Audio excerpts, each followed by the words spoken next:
Hello, another video, and it's a deck that I've been really enjoying and playtesting. After sort of getting two wins at store champs with regular blue steel with the whole new world, I thought it'd be nice to try something else, push myself and learn a different list. So I've tried the version with no wheel. If you don't know anything about this version or it's your first time seeing it, what I'd recommend is checking out Alphos's video, which I'll link somewhere, probably the description. Um, Yep, him and Sky go through the deck in a nice interview. Both of them achieved really well the list. They've both achieved cuts at regionals with it. I'd recommend checking that out before looking here. I'm sort of an early adopter to it, and I've been chatting with both the guys and learning as much as I can from it. So it's really worth checking that out first before you before you check this out or continue. Yeah, I think it's really good. I'm really liking it. It's been sort of adapted due to the meta. I talked to Sky quite a lot. He's probably, in my opinion, the best Lorcana player out there right now. So I always try to learn from him. And yeah, basically I think it came from the idea of a majority of our games we aren't wheeling. I played over store champs. I think wheeled twice, and these are only in Ruby Amethyst matchups. And even still, the win wasn't guaranteed after I wheeled. So yeah, there was a sort of thought of, do we really still want to be playing wheel if it's a card we're quilling or inking away with the quill or just ignoring? Why is it in the list? So I think it's a really good meta call, and I think it's a really good thing to go down and sort of investigate. Of course, I mentioned this isn't me saying, hey, I'm only playing no wheel now. I don't think Will's very good. I think Will is still very, very good, and I think that deck is strong. Of course, it won me two store champs. I can't stress more that this isn't me saying this deck is better than the wheel version. I think they're both good. I think they both have their values. I think it's also quite a big meta call on which one you want to play. But yeah, if I break it down sort of in the top four decks, in the mirror, I feel this list, not having the wheel felt a lot stronger. We are the ones who aren't going to be wheeling. We're going to be forcing our opponent to wheel. So we just get the benefits of the wheel in that matchup if they play the wheel version. We get cards like 3x Aerial and 2 Hades. You can get up to 3 Hades as well. So we just have got these really strong cards for the mirror. So I feel into the mirror I'm more favoured. Into Green Steel I feel more favoured. I mean, this deck only has 3 songs in it, so like they can't even song snatch from our hand. Our mulligans can be a bit more comfortable because if you send 5 song backs, you might get a song that you just didn't want, and then they get to thin your hand. And also we're just quite favoured into Green Steel anyway, so just taking out the songs seems even better. Um, Into Ruby Sapphire, it feels quite 50-50. I'd say it's maybe leaning a little bit more towards Uff if you've got the practice on the deck.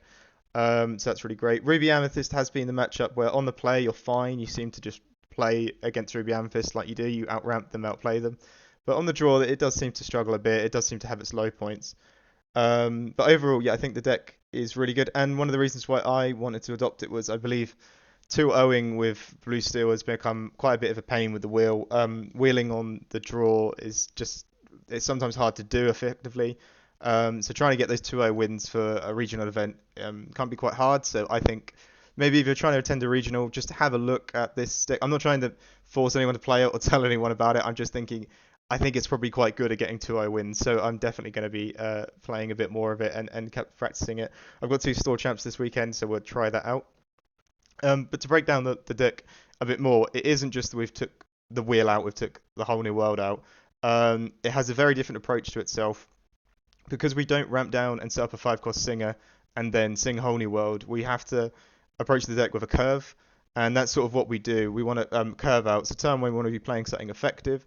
On the draw, we can always set up a hook instead of one of the items, but we want to set up an item, Smee, ramp, and then on 5 or turn 4, where we have 5 ink, we don't necessarily have to just set up a 5-cost singer anymore for the whole new world. We could do is set up a hero and draw another card with a Porpsicle. We could even just set up the Tragic Beast. I mean, against Ruby Amethyst, I found it very good to play Smee, Mickey, Tragic Beast, and then it's going to take them 2 turns before they can Medusa it. So that's not a bad play. And then you know on that turn 6 guaranteed Medusa, and if they don't have it, he's going to get you even more cards. So I found that quite a powerful play. But yeah, as we're not restricted to that 5-cost singer, we can even throw out removal options as well. If that wants to be the turn where you throw out the Rise of Titans to take a castle or start clearing some stuff with the Gravia Swords, that can be that turn now. It doesn't have to be constricted to set up the singer, which I think is really, really good. As I say, we play on curve, and what we try and do is get the dime out Of course, versus I'm not talking about decks that have item break because it will be a bit more painful there. But against Ruby Amethyst, and I'm going to put Ruby Sapphire in there because I don't see what's it called, Judy Hopps as much anymore. We sort of curve up, set the dime up, and then we just play things that we can dime tap. So Ariel's at 3. I generally think I'm going to put her at 4. I think she's part of what usually happens is we keep the opponent in check, we ramp up, and then we set up a dime, and then we just dime tap things, and it seems to win you the game. So I think I might be putting her up to 4. But yeah, we can sort of, when we get to 7 ink as well, we can bite back quite hard. Hades is of course good for other Sapphire decks because you can take out a Tamatoa, or you can take out just anything really. I've been playing it on like Hirams, and if it's a Ruby Sapphire and you take out a Hiram and they have one card in hand, they better hope it's another Hiram. Otherwise, you just do quite well, and they're not expecting it because it's quite known that Blue still just doesn't have a great answer for Hiram. But that just takes out completely. Yeah, we can get to a point where we throw Simba out. I mean, at one point I ignored a Flynn, let it get its lore. No, I blocked it for one turn and then let it get its lore with the well, it wasn't the Argus. What's the other card called? The Susu, and then just set up to use this to take it out. And then afterwards, I knew I had Hirams in my hand and stuff, so I started replenishing my hand. The board was really well won with a 7-drop on the board. So yeah, there's so much fun you can have with this deck. And now that we aren't restricted to just setting up 5-cost singers, but you have see some 5-costs here. I mean, Cogs is still just good. He's another aspect that's going to win you steel matchups in the mirror, so he has to stick in there, in my opinion. But yeah, like I say, you play on curve, you don't play wheel, you don't play um, setting up combo pieces like that. I mean, yeah, you just want to get your dime out and start diming tap stuff. So the decks are, I would like to say it's a bit more top heavy, but also we put the hooks in. We kind of can't miss tempo. So maybe the bottom half should be a bit more stronger than it looks right now. But we do have a lot of options with this. I mean, we've got loads of things we can hit early. But yeah, we want to sort of consistently, because we play on curve, be doing something quite powerful each turn, rather than we're going to ramp 5, then sing and find a bunch of stuff. We kind of want to just keep the pressure going. But yeah, I was going to run through a dummy sort of mulligan. So this is just sort of let's sort of say it's on against RP on the play. So we'll get rid of all these things. I think these two will be the only cards we really want to keep here.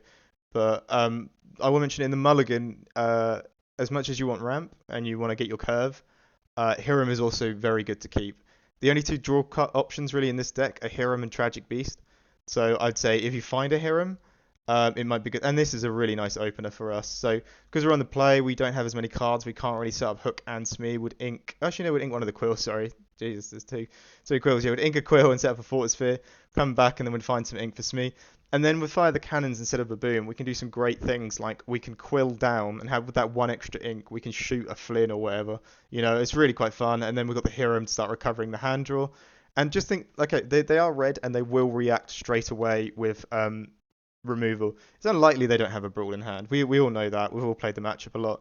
But just remember that will be their turn. Their turn will be they brawl and then they pass. They might throw a Chernobog out or something. But just try and play with that strength that you know that there's nothing else going to be happening on that turn that's impactful. They might sing a friends or something like that. But they won't be developing their board as much. They will just be playing the brawl. And that can be said about the Medusa as well. I mean, that's developing. It's got 4/4 on board. But just remember that you can sort of plan out the removal. It really comes apparent with Be Prepared. You will just know that their turn is they play Be Prepared, and you can sort of work with that, and you can be like, right, that's cool. They play Be Prepared, but I've got a dime set up, so they'll play it, and then it will come back to me, and I will just throw another dime target out, tap it, force them to play a Tremaine or another removal option, whilst them not getting any lore on that turn, and you can sort of plan your win out from there. So yeah, just remember they will remove your stuff, but sort of play with that and try and work the tempo on that. It's a lot of people have said, why not just play Ruby Sapphire if you're going to play a no wheel version? I was on the fence about that. I kind of agreed with it and I kind of didn't. I kind of don't now entirely because we get to be the aggressor and they are sort of the defender. So we play a Smee, they deal with the Smee. We play a Tragic Beast, they deal with the Tragic Beast. I'd rather be the one aggressing and causing the things for them to answer rather than the one who's having to answer. That's just how I like to approach it, and I think that's quite a benefit of playing Blue Steel rather than Ruby Sapphire. Of course, into the later game, we are just going to be getting answered all the time because red is quite powerful. But yeah, I still think no wheel has a lot of strength to it. And we'll do it on the draw. I think out of this hand, because we still want the ramp, we still want a few other things. I think even Rise of Titans, because if you keep it in the opener, it pretty much always turns into ink, which is something I've sort of changed my mind on. But yeah, I think we'd get rid of all of that. That is a strange hand to draw. But it's not too bad. It's not too bad. All right, I'm gonna try and sugarcoat this. So with Inkatamato and play hook, hopefully we'd draw ramp. I did have a game where it was against RP, and I was just playing aerial after aerial and forcing them to remove because I would be questing for five. Or doing something like that. And there is something there. So this hand looks awful. I don't know what the statistical chance is of getting three aerials in a hand, but hey, you're going to get three whole new worlds in a hand as well. So maybe this one isn't the best one to showcase. But yeah, you can still do plays with that. You could play aerial after aerial and just force them to react to it. If you've got a lot of ink, you can do other things in that turn as well. But I'm not going to oversell this hand too much because it's not that good. But yeah, just to sort of cover all the points, it's really great to play on curve. You get to match some people's aggression and tempo. If you play Mickey, you're sort of ramping and you're setting up a character on the board. And yep, you got no song snipes. You don't make them draw cards, which is weird to say. It's really much a benefit in this match in this deck. Your deck isn't going to get clunked with those whole new worlds anymore. All of your draw cards are actually inkable as well, so that's all right. And yeah, it feels quite great. I'd recommend anyone to try it. And as I say, if you're going to go for the mulligan, keep a nice curve, keep a hook, no, keep a nice curve, keep a ramp, and find the Hirams as well, because that's all going to be really useful for you. And yeah, I hope that sort of sounds pretty cool.